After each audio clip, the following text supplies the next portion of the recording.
Hey guys, hey Wave family. We're going to talk about goal setting today. I think goal setting is pretty important. Not only should we be working for goals, I think goals should be working for us. So the point of this video is making sure that the goals that we and our kids are setting are working for them just as hard as they are for those goals. To start, I'd like to reference my goal sheet that I have for my group and some other swimmers when it comes to setting goals. And I'm not sure if you can see it great, but just a few out of the probably thousands there are that I thought were pretty substantial. If you aim for nothing, you'll hit it every time. We aim above the mark to hit the mark. The great danger for most of us isn't that our aim is too high and miss it, but that is too low and we reach it. And this one from Michael Phelps, pretty good swimmer that you may have heard of. I think goals should never be easy. They should force you to work even if they're uncomfortable at the time.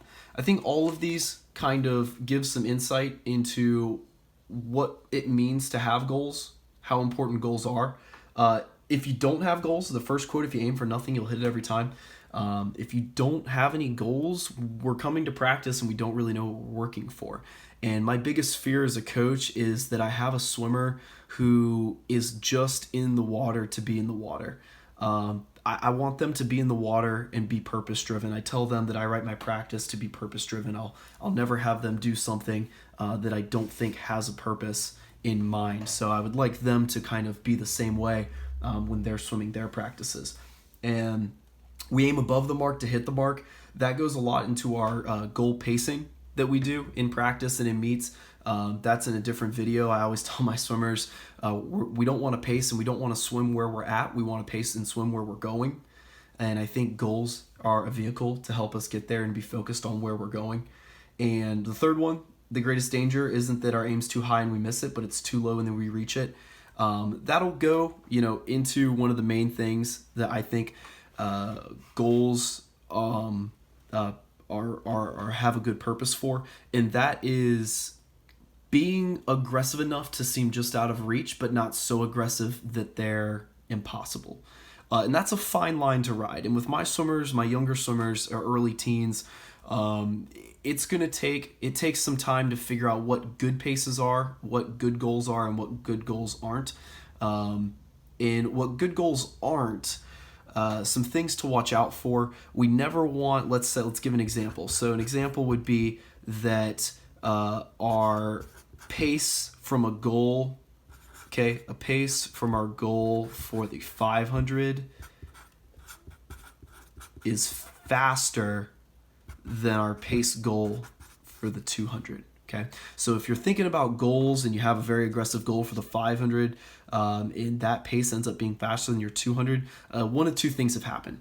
Either the 500 pace is too aggressive of a goal, or your goal for the 200 isn't aggressive enough.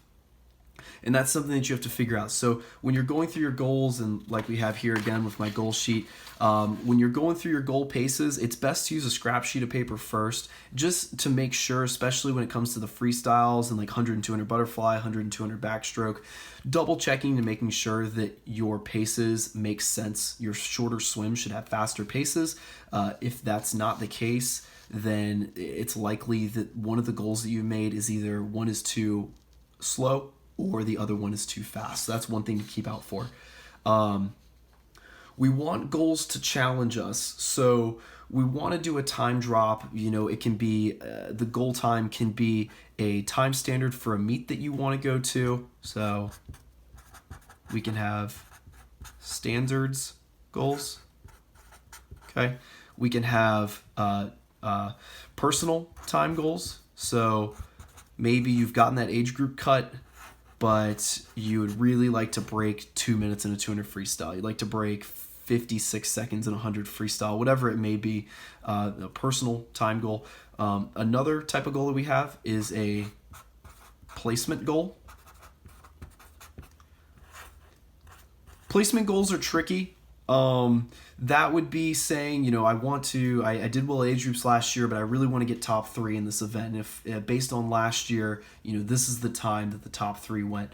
One way that these are good it keeps you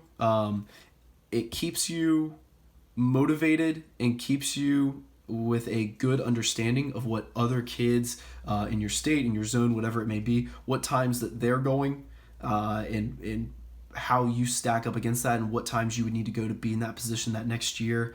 But ways that they might not be so good is they're very predictive. So just because a time got third or second or first at a meet that you're going for last year does not mean that it will have that same result last year. So that can leave you a little bit more open to disappointment if your goals are solely around placement and times based off what other people are going. We tell our swimmers all the time, we are a part of a team. This is a very individualized sport, and one of the aspects of that individualization is that your goals should be more about you than the people around you.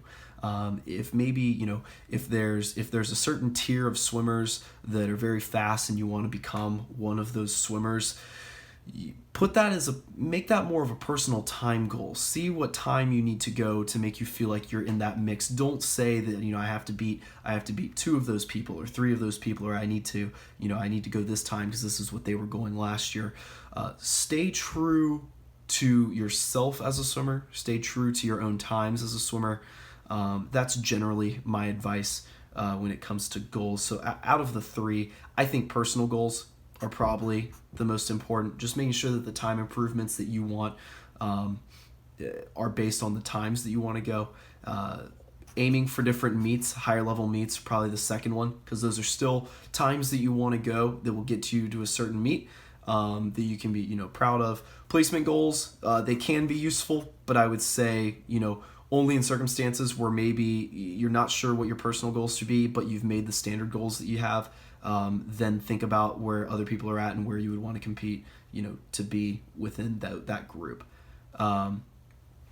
Other things about goals to look out for, want to make sure goals are great.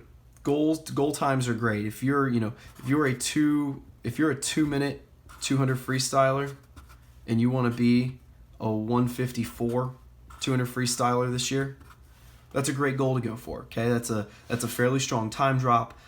You're likely to hit a certain meet that you want to qualify for, whether it be age groups or sectionals, whatever it may be. But what people can sometimes get stuck on, and goal pacing will help with this, and we have a video on goal pacing.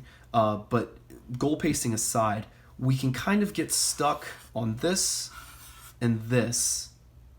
Okay, so we've got a 2-minute, 2 free. We've got a 154, 2 free. Okay, we have a tendency to get very focused on this and very focused on this and lose this. This is the number one priority when we're thinking about goals. Okay? So once we have a time in mind that we want to go, the very next thought should not stay here. It should immediately go to how. Okay? Let's say I can go this time. I believe that I can go this 154. How am I going to do that?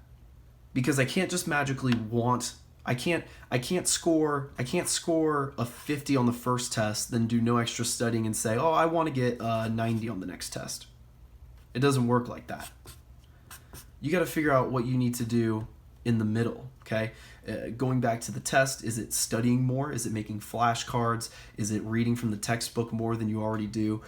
For swimming, it's process goals, weekly goals, monthly goals, technique goals, pacing goals. These are all things that go into that, and we'll put it over here.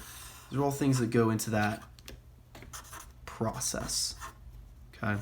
Your goal process, okay? Paces,